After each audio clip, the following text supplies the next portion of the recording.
కనీసం యావరేజ్గా ఒక 4-5 హాస్పిటల్స్ జిల్లా హెడ్ క్వార్టర్స్లో ఇంక్లూడ్ అయిపోయి ఇదొక నిర్ణయం తీసుకున్నాం.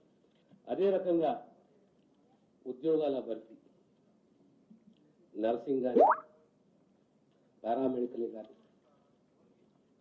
7,000 పైచిలకు ఉద్యోగ నియామకాలు, మళ్ళీ ఇప్పుడు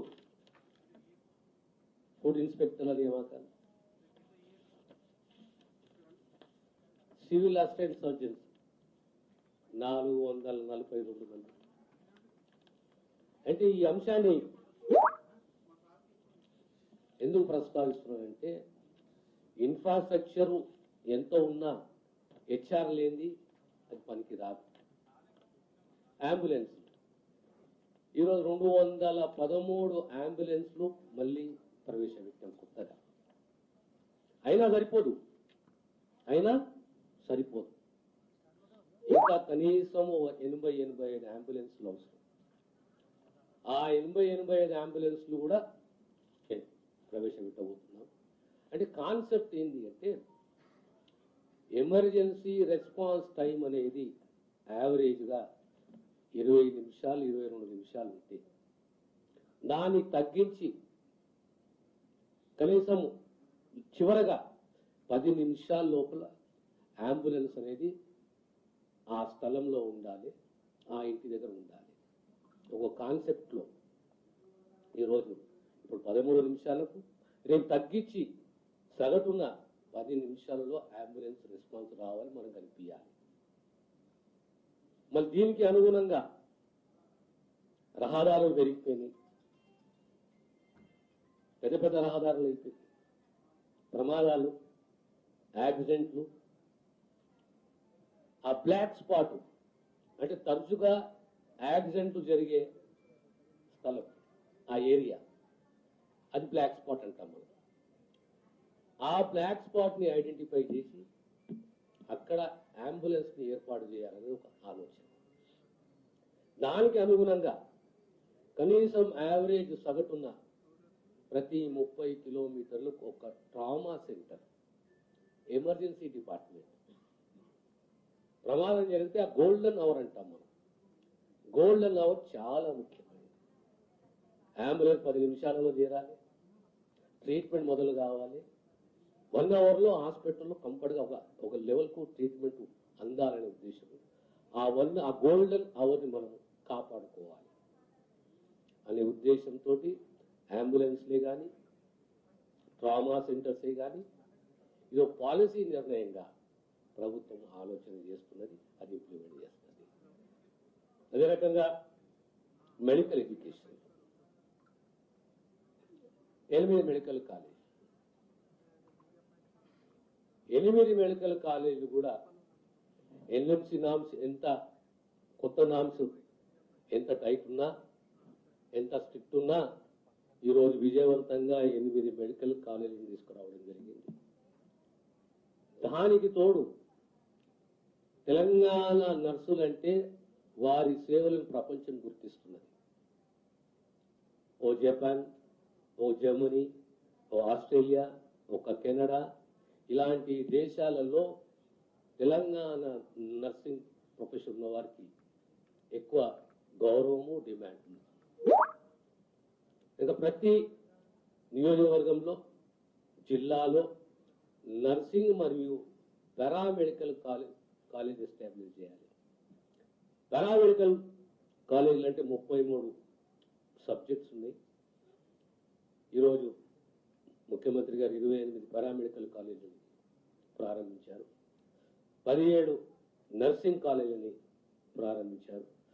సుమారు 400 పైచిలకు కోట్ల రూపాయలతో.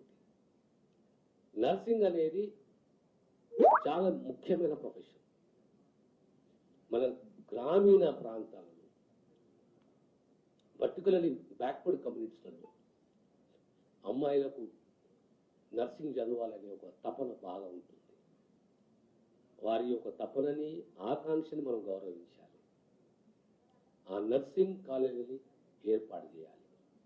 రాబోయే కాలంలో కూడా ప్రతి నియోజకవర్గంలో ఏ రకంగా డిగ్రీ కాలేజ్ ఉంటుందో ఆ దిశగా నర్సింగ్ కాలేజ్ కూడా ఏర్పాటు చేయాలని చెప్పి ప్రభుత్వం యోచిస్తున్నది. ఇకపోతే మనందరికీ తెలిసిన విషయం, గత 20-25 సంవత్సరాల నుంచి మాకు కొత్త ఉస్మానియా జనరల్ హాస్పిటల్ రావాలి. ఈ మధ్యలో పేపర్లు కూడా జరిగి ఉండొచ్చు, ముఖ్యమంత్రి గారు దాని మీద సమీక్షించి ఓ నిర్ణయం తీసుకున్నారు, జీవో ఇష్యూ అయింది. రాబోయే ఓ పక్షం రోజుల్లో లేదా నెల రోజుల లోపల కొత్త ఉస్మానియా జనరల్ హాస్పిటల్కు శంకుస్థాపన చేయబోతున్నాం. పూర్తి వ్యయము సుమారు 2,000 కోట్ల రూపాయలు. More than 2,000 beds, all modern equipment, infrastructure. దీంతో ఉస్మానియా జనరల్ హాస్పిటల్ మొన్న ఈ మధ్యలో మీ అందరూ తెలిసిన విషయమే, జూనియర్ డాక్టర్స్ మాకు నోటీస్ ఇచ్చారు, స్ట్రైక్ పోయింది. మాకు గత 20 ఏళ్ల నుంచి మాకు హాస్టల్ సౌకర్యాలు లేవు, సరిపోతలేదు. మా గాంధీ కళాశాల మెడికల్ కళాశాలని కానీ ఉస్మానియా మెడికల్ కళాశాలని కానీ మాకు సరిపోతలేదు కనుక మాకు కొత్త బిల్డింగ్స్ కావాలి. 2 రోజుల నిర్ణయం తీసుకొని సుమారు 200 కోట్ల రూపాయలు మంజూరు చేయడం జరిగింది. అది కూడా మీకు అందరికీ తెలిసిన విషయమే. ఇకపోతే NCD clinics, non communicable diseases, జనరల్గా సామాన్య ప్రజానికానికి, కుటుంబాలకు హెల్త్ పైన ఎక్కువ అవగాహన ఉంది. ప్రత్యేకంగా ఎన్సిడి అంటే ఒక క్యాన్సర్, డయాబెటీస్, హైపర్ టెన్షన్ లేదా హార్ట్ అటాక్. ప్రత్యేకంగా ఎన్సిడి క్లినిక్స్ ని ప్రత్యేకంగా ఏర్పాటు చేయాలి. ప్రత్యేకంగా ఏర్పాటు చేసి స్క్రీనింగ్ అనేది చాలా ముఖ్యం. డయాబెటీస్కు టెస్టింగ్ చాలా ఇంపార్టెంట్, క్యాన్సర్కు స్క్రీనింగ్ చాలా important. Cancer mobile screening vehicles తీసుకురాబోతున్నాం పెద్ద ఎత్తున. ప్రతి జిల్లాకు ఒక క్యాన్సర్ స్క్రీనింగ్ వెహికల్ ఉండాలి. దానికి అనుగుణంగా 4 cancer centres with linear accelerator, bunkers. అంటే కాన్సెప్ట్ ఏంటి అంటే 90% ట్రీట్మెంట్ ఆ జిల్లాలో జరగాలి. సూపర్ స్పెషాలిటీ అవసరం ఉంటే నగరానికి రావాలి, లేదా 90% ట్రీట్మెంట్ జిల్లాలో జరగాలని ఒక ఆలోచన. ఇకపోతే మనకు సబ్ సెంటర్స్ కానీ, ప్రైమరీ హెల్త్ సెంటర్సే కానీ, సిఎస్సీలే కానీ, ఏరియా హాస్పిటల్సే కానీ, ఒక సబ్ సెంటర్కు ప్రైమరీ హెల్త్ సెంటర్కు యావరేజ్గా ఎంత డిస్టెన్స్ ఉంటుంది? ముఖ్యంగా గిరిజన ప్రాంతాలలో టైం ఎక్కువ తీసుకుంటుంది. ఎన్ని సబ్ సెంటర్లు అవసరం ఇంకా అనేది ఒక అంశము. మనకు కనీసము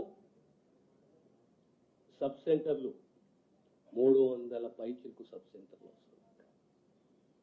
ప్రైమరీ హెల్త్ సెంటర్లు కనీసం 120